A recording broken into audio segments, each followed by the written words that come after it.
शुभ विचार विश्वास वो शक्ति है जिससे उजड़ी हुई दुनिया में भी प्रकाश फैलाया जा सकता है। मेरे प्यारे विद्यार्थियों, सुप्रभात। मैं हूं doctor Chhotelal Gupta, assistant professor, विभागाध्यक्ष, हिंदी विभाग, जमनीलाल महाविद्यालय, हाजीपुर वैशाली। आज के हिंदी क्लास में लेखक प्रेमचंद जी द्वारा रचित कहानी ठाकुर का कुआं पर विचार विमर्श करूंगा। अब आप ध्यान से सुने।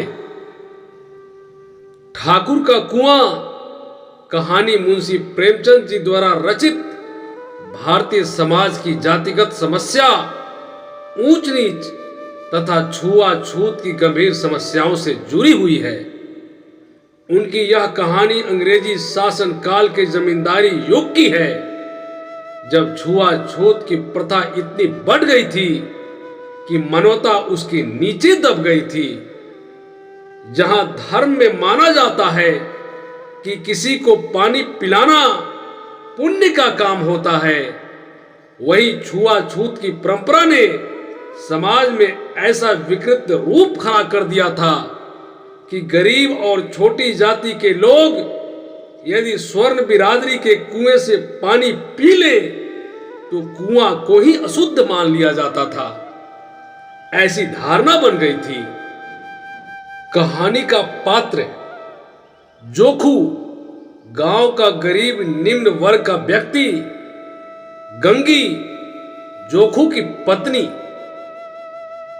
जोखू गांव के गरीब वर्ग का व्यक्ति है। वह कई दिनों से बीमार है। रात में उसे प्यास लगती है, गला सूख रहा होता है। वह अपनी पत्नी गंगी से पानी मांगता है। गंगी पानी देती है, परंतु जैसे ही जोखू उसे पीने के लिए मुंह से लगाता है तो बड़ी तेज बदबू आती है। गंगी देखती है तो उसे भी बदबू आती है। वह कहती है, लगता है कुएं में कोई जानवर गिरकर मर गया है।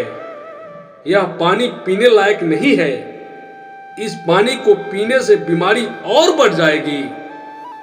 थोड़ी देर बाद जोखू कहता है कि अब प्यास से रहा नहीं जाता, ला वही पानी नाक बंद करके पी लूं।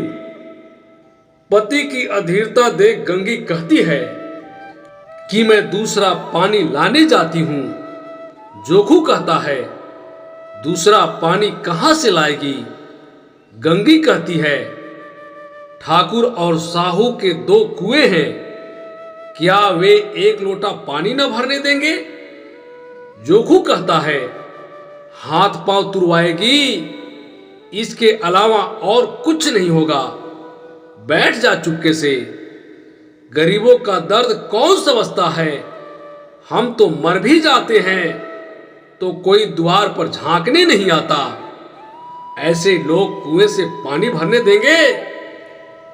रात के 9 बजे जब सारे गांव में अंधेरा छा गया है और लोग प्रायः सो गए हैं, तो गंगी घड़ा रस्सी लेकर ठाकुर के कुएं पर पानी भरने जाती है। परंतु उस समय भी कुछ निठल्ले लोग ठाकुर के दरवाजे पर बैठे रहते हैं। वह उनके जाने के इंतजार में झाड़ी की आड़ में छुपी बैठी रहती है। बेफिक्रे और निठल्ले लोग वहां बातें कर रहे थे, कानून और बहादुरी की चर्चा कर रहे थे कि ठाकुर ने थानेदार को रिश्वत दी और बच गए। कितने होशियारी से उन्होंने फैसले की नकल प्राप्त की। ओट में छिपी गंगी का मन भी विद्रोह कर रहा था कि इस कुएं का पानी बदनसीब, अधूरों और अछूतों के अतिरिक्त सारा गांव पीता है। जो लोग जाति के ऊंचे कहलाते हैं, उनके कर्म कितना नीच और पाप से भरा पड़ा है, लेकिन मुंह से अपने को ऊंचा कहलाते हैं। ठाकुर ने गरेड़िए की बकरी चुराई और मारकर खा गया। पंडित जी के घर में 12 महीने जुआ खेला जाता है। साहू जी घी में तेल मिलाते हैं। गंगी कहती है, जब कभी मैं गांव की तरफ से आती हूं तो मुझे बुरी और रस भरी नजरों से ये घूरते रहते हैं। सारे पाप कर्म करके भी वे अपने आप को ऊंचा कहते हैं। तब तक कुएं पर दो स्त्रियां पानी भरने आई, जिसकी आहट सुनकर वह पेड़ के अंधेरे में दुबक गई। वे औरतें भी अपने मर्दों की हृदयहीनता और उस पर किए गए जुल्म को कोस रही थी। तब तक वे बेफिक्रे निठल्ले भी चले गए थे। ठाकुर भी सोने के लिए आंगन में जा चुके थे। गंगी ने मैदान साफ देखकर पानी निकालने का उपक्रम किया, मानो कोई राजकुमार अमृत चुराने जा रहा हो। गंगी को मानो ऐसा ही अनुभव हो रहा था। उसने मजबूत कलेजा करके घड़ा कुएं में डाल दिया और बिना आवाज किए ही पानी से भरा घड़ा कुएं के मुंह तक खींच लाई। इसी समय ठाकुर का दरवाजा खुला, मानो शेर का मुंह खुला। गंगी के हाथ से रस्सी छूट गई और पानी से भरा घड़ा कुएं में भारी आवाज के साथ गिर गया। गंगी कुएं की ओट से कूदकर भाग गई। ठाकुर आवाज देते रहे, कौन कौन?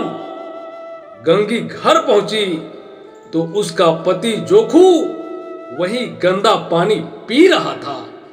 लेखक प्रेमचंद ठाकुर का कुआं कहानी के माध्यम से हरिजन समस्या को समाज का अभिशाप माना है, समाज का कोढ़ माना है, जातिवादी मानसिकता को पाखंड माना है और हरिजन के प्रति गांधीवादी दृष्टिकोण रखने की बात कही है, जिससे कि हरिजन भी समाज के मुख्य धारा में शामिल हो सके, उनका भी जीवन सुखी और खुशहाल बन सके।